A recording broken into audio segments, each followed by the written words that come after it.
तुम्हाला आता वडापाव भेटणार नाही, पॅटीस भेटणार नाही असं म्हटलं जातंय. चालेल का तुला? नाही. नाही चालणार. तुला वडापाव हवंय म्हणजे?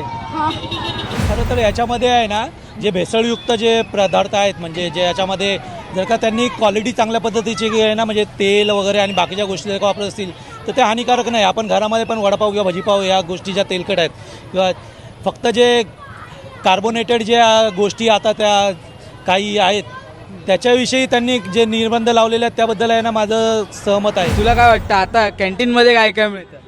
कॅन्टीनमध्ये असं रोज तर वडापावच मिळतो आणि एरवी सगळंच मिळतं. मग आता तो वडापाव बंद झाला तर चालेल का तुला? नाही, आम्हाला कोणालाच नाही चालणार. नमस्कार, लोकमतमध्ये तुम्हा सर्वांचं स्वागत करतो. अन्न व औषध प्रशासनाच्या माध्यमातून म्हणजेच FDA प्रशासनाच्या माध्यमातून आता शालेय आहारासाठी, शालेय पोषण आहारामध्ये अनेक ज्या आहेत त्या बाबी बदलून देण्यात आलेल्या आहेत. म्हणजे जे नियम होते ते नियम जे आहेत ते अधिक कठोर करण्यात आलेले आपल्याला पाहायला मिळतात. एकंदरीत यावरती नेमकं विद्यार्थ्यांचं म्हणणं काय, त्याचबरोबर त्यांचे आई वडील आलेत त्यांना घेण्यासाठी, त्यांचं म्हणणं काय हे आपण जाणून घेणार आहोत. आपल्यासोबत एक विद्यार्थी आहे. तुला माहिती आहे का FDAच्या माध्यमातून आता शालेय पोषण आहारामध्ये म्हणजे स्कूलमध्ये जे कॅन्टीन आहे तुमचं, तिथे काही नियम आखून देण्यात आलेत. तुम्हाला आता वडापाव भेटणार नाही, पॅटीस भेटणार नाही असं म्हटलं जातंय. चालेल का तुला? नाही. नाही चालणार. तुला वडापाव हवंय म्हणजे? पण आता ते तुला खाता नाही येणार आहे. तेलकट गोष्टी असतील किंवा गोड गोष्टी असतील ह्या तुला तिथे टाळाव्या लागणार आहेत. चालेल तुला? चालेल. चालेल. तुकाराम मुंडे माहिती आहेत, IAS ऑफिसर आहेत, नाही. त्यांच्या माध्यमातून हे करण्यात आलंय. नक्कीच आपल्यासोबत इथे काही पॅरेंट्स आलेत. तुम्हाला काय वाटतं, जी काही आता नियमावली आखून देण्यात आलेली आहे, म्हणजे ती नियमावली फार पूर्वीच होती, फक्त ती आता जास्त कठोर करण्यात आलेली आहे फूडच्या रिलेटेड म्हणजे की त्यामध्ये आता काय म्हणजे माहिती आहे का, त्या नियमावलीमध्ये असं येतं की शाळेच्या कॅन्टीनमध्ये तेलकट गोष्टी असतील किंवा गोड गोष्टी असतील, हेवी शुगर, हेवी ऑइली ह्या गोष्टी टाळाव्या असं त्या ठिकाणी निर्देश देण्यात आलेत. आणि जर ते टाळत नसतील तर त्यांच्यावरती अन्न व औषध प्रशासनाच्या माध्यमातून कारवाई करण्यात येईल. तुम्हाला काय वाटतं? खरं तर याच्यामध्ये आहे ना, जे भेसळयुक्त जे पदार्थ आहेत, म्हणजे जे याच्यामध्ये जर का त्यांनी क्वालिटी चांगल्या पद्धतीची आहे ना, म्हणजे तेल वगैरे आणि बाकीच्या गोष्टी जर का वापरत असतील तर ते हानिकारक नाही. आपण घरामध्ये पण वडापाव किंवा भजीपाव या गोष्टी ज्या तेलकट आहेत किंवा फक्त जे कार्बोनेटेड ज्या गोष्टी आता त्या काही आहेत त्याच्याविषयी त्यांनी जे निर्बंध लावलेले आहेत त्याबद्दल आहे ना माझं सहमत आहे, की म्हणजे लहान मुलांना ते देणं अपायकारक असू शकतं. अगदी. पण शाळेमध्ये हे नियम घालून देणं किंवा हे नियम आखून देणं फार गरजेचं होतं असं वाटतं. शाळेने फक्त आहे ना क्वालिटी कंट्रोल चांगल्या पद्धतीने राखलं तर ते देण्यामध्ये काही हरकत नाही आहे. म्हणजे मुलांना म्हणजे ऑइली फूड दिलं तरी म्हणजे एवढं काही नाही, क्वालिटी कंट्रोल त्याच्यावरती चांगलं असलं पाहिजे, की जेणेकरून आजचं तेल उद्या परत न वापरता आहे ना चांगल्या क्वालिटीचं बनवलं तर काही फरकच नाही आहे. ओके, नक्कीच. तुला काय वाटतं आता कॅन्टीनमध्ये काय काय मिळतं? कॅन्टीनमध्ये असं रोज तर वडापावच मिळतो आणि एरवी सगळंच मिळतं. मग आता तो वडापाव बंद झाला तर चालेल का तुला? नाही, आम्हाला कोणालाच नाही चालणार. कोणालाच नाही चालणार. तुम्ही रोज वडापाव खाता म्हणजे? मी नाही खात, बाकी सगळे खातात आमचे. नाही, पण तसं सांगितलेलं आहे की मुलांनी इमर्जन्सी असेल तेव्हाच कॅन्टीनमधून घ्यायचं.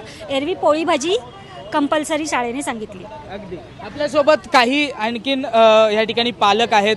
आता अन्न व औषध प्रशासनाच्या माध्यमातून काही शालेय पोषण आहारामध्ये बदल करण्यात आलेत. जे नियम होते ते अगदी कठोर करण्यात आलेत. आता कॅन्टीनमध्ये नेमकं मी विद्यार्थ्यांना विचारलं तेव्हा सांगितलं त्यांनी फ्रँकी मिळते, वडापाव मिळतो.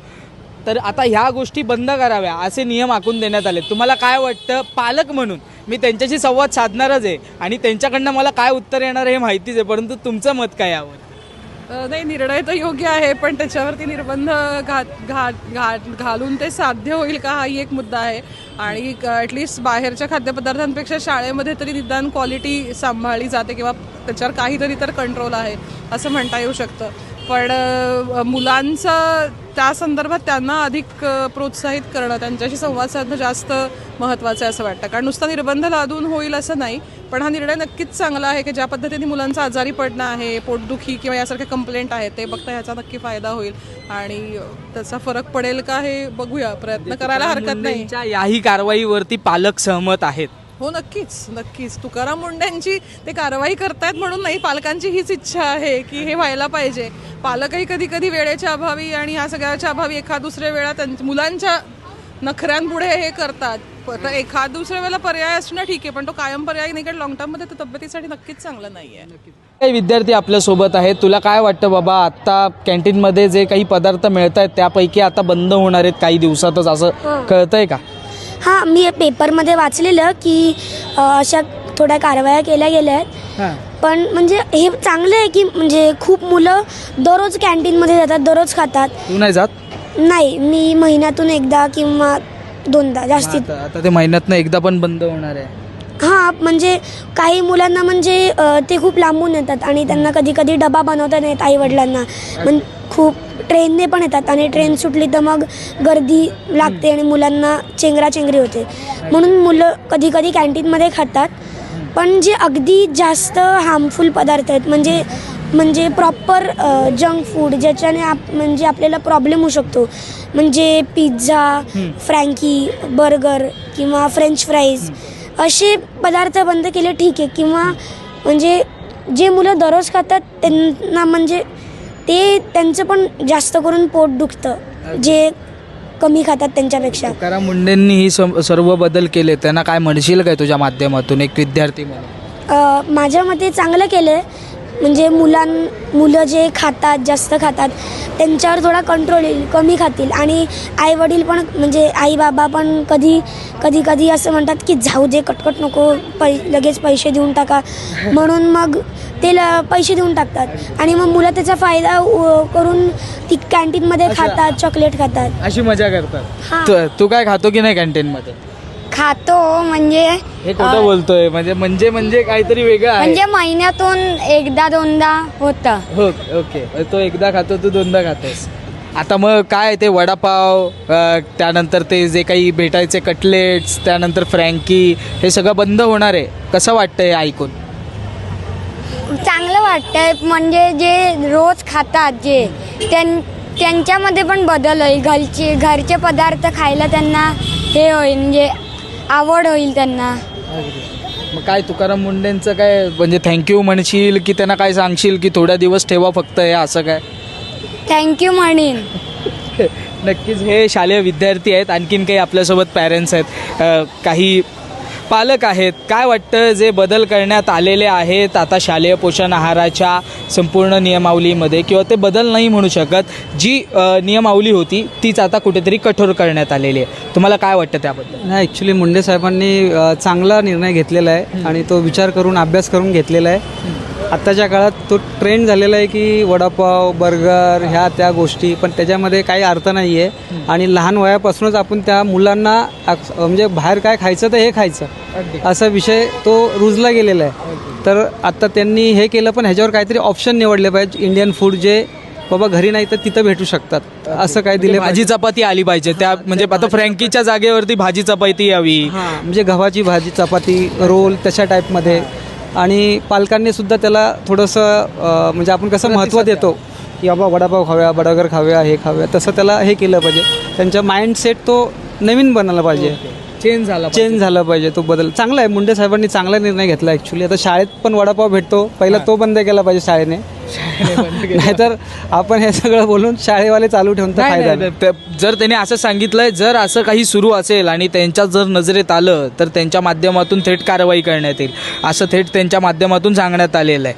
मग तुम्हाला काय वाटतं, ही जी कारवाई किंवा हे जे आता नवीन कारवाईचं सत्र सुरू करण्यात आलं आहे, हे योग्य आहे? खूप योग्य आहे. मुलांच्या म्हणजे फ्युचरसाठी योग्य आहे, कारण की लहान वयातच मुलांचे स्ट्रक्चर, बॉडी स्ट्रक्चर बसत असतं. चुकीचा आहार गेल्यामुळे तो आणि माइंड सेट होत जातो तो की वडापाव खाल्लं पाहिजे, बाहेरचं हे खाल्लं पाहिजे, बाहेरचं ते, तो बदलत जाईल थोडासा. शाळेत नाही भेटला किंवा बाजूबाजूला नाही भेटला तर तो दिसला तर तो विकला जातो. येथील काही विद्यार्थी होते, त्यांचे पालक होते, आपण त्यांच्यासोबत संवाद साधलेला आहे. त्यांची या संपूर्ण FDA ने नव्याने कठोर केलेल्या शालेय पोषण आहाराच्या नियमावली संदर्भात त्यांच्याशी संवाद साधला.